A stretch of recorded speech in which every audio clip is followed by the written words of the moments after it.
మాజీ ప్రధాని మన్మోహన్ సింగ్ మృతికి వైసీపీ నేతలు సంతాపం తెలిపారు. విశాఖ లాసెన్స్ బెగ్ కాలనీలోని ఎమ్మెల్సీ బొత్స సత్యనారాయణ క్యాంపు కార్యాలయంలో జరిగిన కార్యక్రమంలో మన్మోహన్ సింగ్ చిత్రపటానికి పూలమాలలు వేసి నివాళులర్పించారు. బొత్స సత్యనారాయణతో పాటు ఆయన సతీమణి ఝాన్సీ, మాజీ మంత్రి గుడివాడ అమర్నాథ్ తో సహా పలువురు నేతలు మన్మోహన్ సింగ్ దేశానికి చేసిన సేవలను గుర్తు చేసుకున్నారు. రాజకీయాలకు అతీతంగా ఆయనను అందరూ అభిమానిస్తారని బొత్స సత్యనారాయణ ఈ సందర్భంగా వ్యాఖ్యానించారు. ఆయన ఆత్మకు శాంతి చేకూరాలని ప్రార్థిస్తూ వారి కుటుంబ సభ్యులకు ప్రగాఢ సానుభూతి తెలియజేశారు. ఈరోజు స్వర్గీయ మన్మోహన్ సింగ్ గారికి ఇప్పుడు నివాళులు అర్పించుకున్నాం. అందరం కలిసి ఆయన స్మరించుకున్నాం.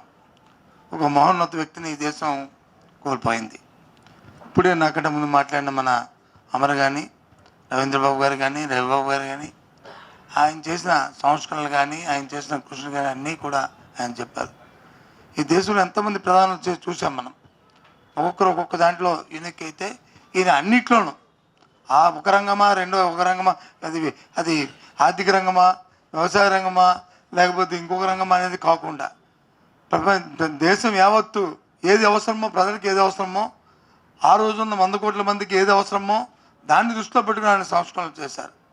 ఈరోజు పేదవాడికి ఇస్తున్న పనికి ఆహార ఉపాధి పథకం ఉంది, NRGS. ఆ పథకాన్ని తీసుకొచ్చి ఏదైతే సగటు ఉన్న మనిషికి కానీ సామాన్యుడికి 5,000 నోట్లోకి వెళ్ళాలి, ప్రతిరోజు కూడా ఆకలితో ఎవరు కూడా ఆకలి మంటలతో ఉండకూడదు, ప్రతి ఒక్కరు కూడా సంతోషంగా ఉండాలన్న ఆలోచనతో ఆ రోజు ఆయన తీసుకొచ్చిన ఈ పథకం ఇవాళ దేశం అంతా కూడా ఇవాళ కొనసాగుతున్న సందర్భాన్ని కానీ లేదు, దేశంలో ఒకే యూనిక్ కోడ్ ఉండాలని చెప్పి అందరికీ కూడా ప్రపంచంలో ఎక్కడ లేని విధంగా ఈరోజు భారతదేశంలో జరుగుతున్న నేపథ్యం కానీ లేదా ఆర్థిక సంస్కరణలు కానీ ఏ అంశాన్ని తీసుకున్నా సరే 1 కాదు 2 కాదు ఇవాళ. అందుకే ఇందాక పెద్దలు చెప్పినట్లు యావత్తు రాజకీయాలకు అతీతంగా, రాజకీయం అనేది ఇవాళ ప్రధానమంత్రులు వస్తుంటారు వెళ్తుంటారు, కానీ ఒక ప్రధానమంత్రి రాజకీయాలకి ఈ ఎంతకాలంలో చూస్తున్నాం రాజకీయాలతో ముడిపడి ఉన్నారు. కానీ రాజకీయాలకు అతీతంగా నాకు దేశమే ముఖ్యం, నాకు దేశ ప్రజలే ముఖ్యం అనేది ముఖ్యంగా మన భారతదేశాన్ని తీసుకుంటే భారతదేశం ఒక్కటే సాధ్యం. ఈ ప్రపంచ దేశాల్లో ఒక ఆర్థిక శాస్త్రవేత్తని ప్రధానమంత్రిని, ఒక శాస్త్రవేత్తని వచ్చి భారత రాష్ట్రపతిని చేసిన మరి ఘనత ఈ దేశంలో మన ఒక్క భారతదేశానికి ఉంది ఇవాళ ప్రపంచ దేశాల్లో. మాజీ దేశ ప్రధాని శ్రీ మన్మోహన్ సింగ్ గారి మరణానికి తీవ్ర సంతాపాన్ని తెలియజేస్తూ ఈరోజు రాష్ట్ర శాసనమండలి ప్రతిపక్ష నేత బొత్స సత్యనారాయణ గారి కార్యాలయంలో వారికి సంతాపాన్ని తెలియజేస్తూ పెద్దలు మాజీ పార్లమెంట్ సభ్యులు బొత్స ఝాన్సీ లక్ష్మి గారు, అలాగే గౌరవ శాసనమండలి సభ్యులు రవీంద్రబాబు గారు, రవిబాబు గారు, అలాగే గౌరవ మాజీ శాసనసభ్యులు అందరం కూడా ఈరోజు రావడం, వారికి వారి మృతి పట్ల తీవ్ర సంతాపాన్ని వ్యక్తపరుస్తూ వారు ముఖ్యంగా దేశానికి చేసినటువంటి సేవలు, మన విశాఖపట్నానికి వారు ప్రధానమంత్రిగా ఉన్నప్పుడు స్టీల్ ప్లాంట్ ఎక్స్పాన్షన్కి సంబంధించి కానీ, లేదా స్టీల్ ప్లాంట్ డిజిన్వెస్ట్మెంట్కి సంబంధించి కానీ, లేదా BHPVని BHELలో విలీనం చేసినటువంటి దానికి కానీ, లేదా షిప్ యార్డ్ని ఆ రోజు నష్టాల బాట నుంచి బయటపడేసేటువంటి కార్యక్రమంలో కానీ, లేదా కొత్త ఇన్స్టిట్యూషన్స్ని ఈ ప్రాంతానికి తీసుకొచ్చేటువంటి దాంట్లో కానీ వారు చేసినటువంటి కార్యక్రమాలు ఎప్పటికీ కూడా ఈ ప్రాంతం గుర్తుపెట్టుకుంటాయి.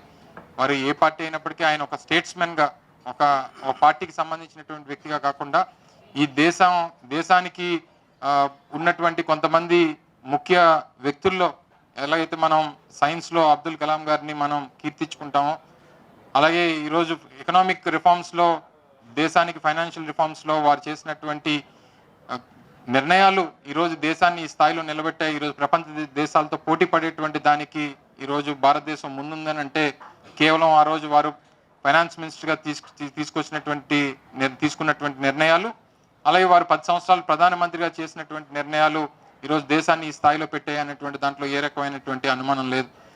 ప్రపంచ దేశాల్లో, ప్రపంచ పటంలో నిలబెట్టిన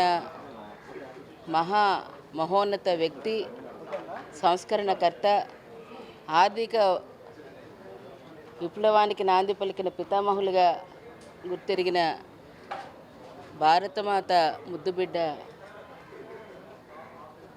ఈరోజు పెద్దలు, పూజ్యులు, ప్రధానమంత్రిగా 2 సార్లు ఈ దేశానికి తన సేవలు అందించిన మహోన్నత, అనేక పదవులు చేసిన వ్యక్తి, మరి అటువంటి పెద్దలు ఈరోజు డాక్టర్ మన్మోహన్ సింగ్ గారు వారు కోల్పోవడం భారతదేశానికే తీరని లోటు.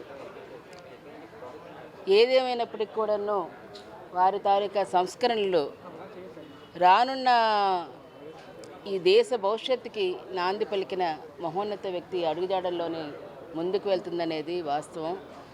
ఎందుకంటే వారితోని 10 సంవత్సరాలు 2 టర్మ్లు కూడాను 2004 నుంచి 2014 వరకు వారు ప్రధానమంత్రిగా వారు ఉండేటప్పుడు వారితో పాటు వారి సమక్షంలో మరి మేమందరం కూడాను సభ్యులుగా మరి పనిచేయడానికి పార్లమెంట్ సభ్యులుగా మాకు అవకాశం ఆ రోజు ప్రజలు ఇచ్చారు. ఇచ్చిన దానికి మనకైతే ప్రత్యేకంగా భారతదేశంలో అనేకమైనవి ఒక యూనిటీని తీసుకొచ్చిన మహోన్నత వ్యక్తి. ఎందుకంటే ఆకలి రహిత రాజ్యంగా భారతదేశాన్ని తీర్చిదిద్దిన వ్యక్తి. జాతీయ మహాత్మా గాంధీ జాతీయ గ్రామీణ ఉపాధి హామీ పథకాన్ని పెట్టి ప్రతి ఒక్కరికి కూడా పని కల్పించి సమాన వేతనంతో పాటు వారికి ప్రతి ఒక్కరికి ఈరోజు అన్నం అందించిన మహోన్నత వ్యక్తి. అటువంటి సంస్కరణలు చేశారు. అంతేకాదు అందరూ కూడా ఒక సమాచార భద్రత అన్నట్టుగా ఒక సమాచార చట్టాన్ని హక్కుని information right to information act తీసుకొచ్చారు. అంతేకాకుండా ఆధార్ని అందరికీ ఈవిడ ఏది కావాలన్నా ఎవరు వచ్చినా ఏ ప్రభుత్వం వచ్చినా ఏ కార్యక్రమం జరిగినా విదేశాలు సైతం మీ ఆధార్ ఉందా అని అడుగుతున్నారు. అంటే ఆ యూనిటీని ఈరోజు మనం తీసుకొచ్చి అటువంటి సంస్కరణలు తీసుకొచ్చిన మహోన్నత వ్యక్తిగా మన్మోహన్ సింగ్ గారు వారు చేసినవి ప్రతి ఒక్కటి కూడా ఈ భారతదేశ చిత్రపటంలోని ఈ రాజ్యాంగ విధానంలోని వారు తీసుకున్న ఎంత మౌనంగా ఉన్నా ప్రతి ఒక్కటి కూడా 10 మందికి మేలు చేసే కార్యక్రమాన్ని ఆయన ఆలోచించేవారు.